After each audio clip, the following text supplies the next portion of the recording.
Yabona ithemba libabulela abantu abaningi, ngoba umuntu uma ethemba usuka nama-expectations amaningi kakhulu, ngoba usuke emthemba loyo muntu.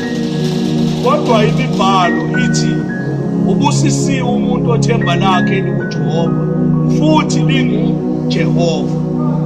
Into eyenza ukuthi abantu balimazane-ke kakhulu ukuthi basuke bathembane bodwa, kanti akusiwo umyalelo esinikeza lo.